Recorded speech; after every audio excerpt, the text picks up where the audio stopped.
Our unit question is absolutism an effective form of government?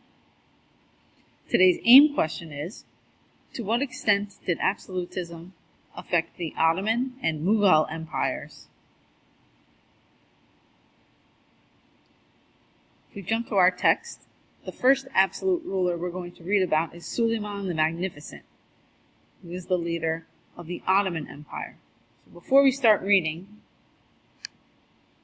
here is a map of the Ottoman Empire.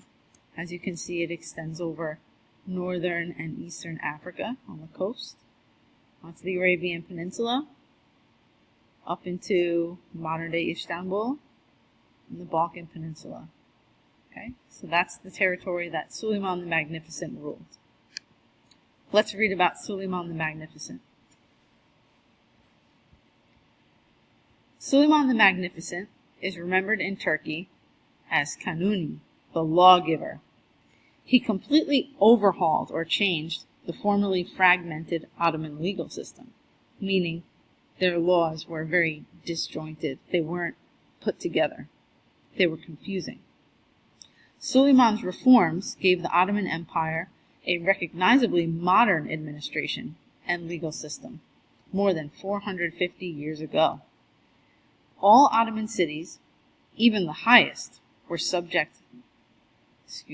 all Ottoman citizens, even the highest, were subject to the law, meaning even people at the top of the hierarchy had to follow the laws.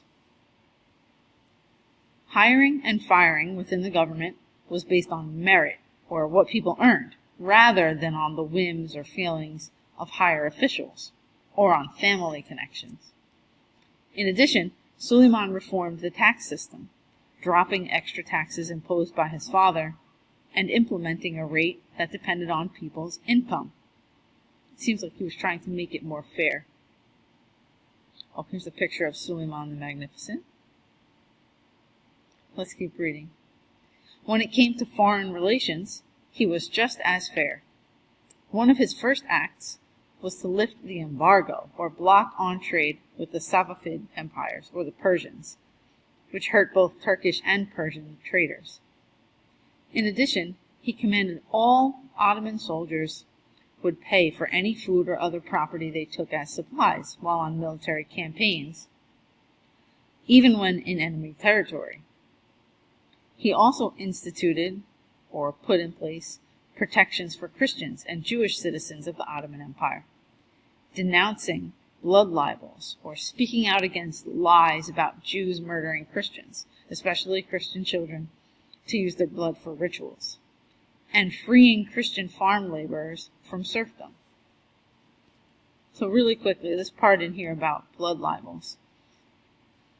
During this time and in the years before, many people would spread lies about Jewish people to make them scapegoats, basically, to make them look like monsters. They would say that they would kill Christian children and use their blood for crazy rituals, but these were lies. They're called blood libels, lies about Jewish people.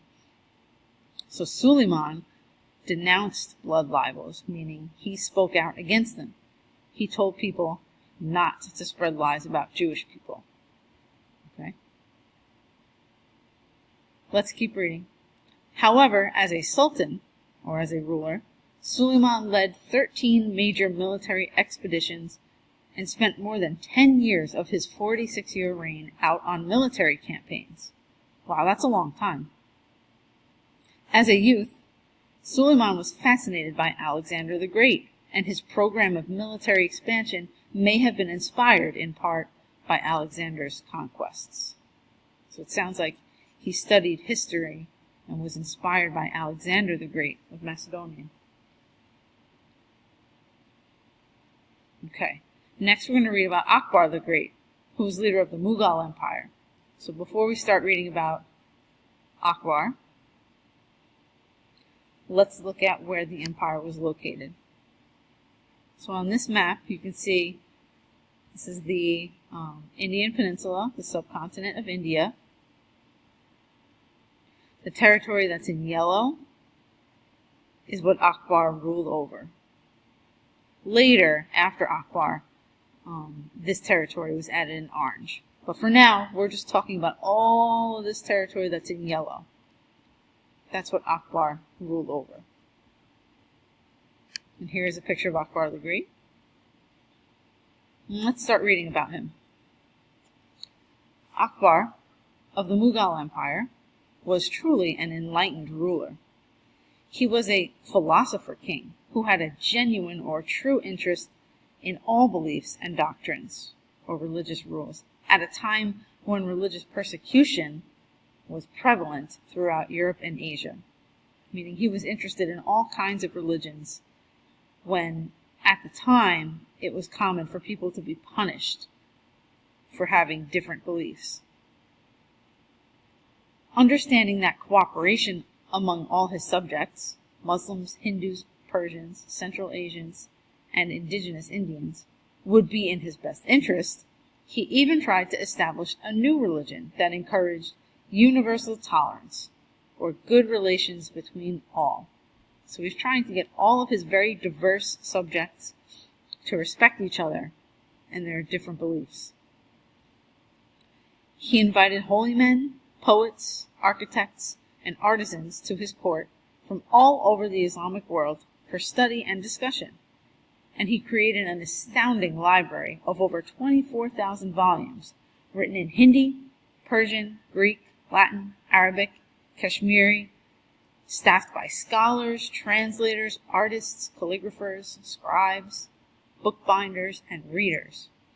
Wow, it sounds like this library had lots of books in different languages, and there were lots of people who worked there, lots of skilled and educated people who worked at this library. Let's keep reading. During Akbar's reign, the Mughal Empire tripled in size and wealth. Akbar had created a powerful army and instituted effective political and social reforms.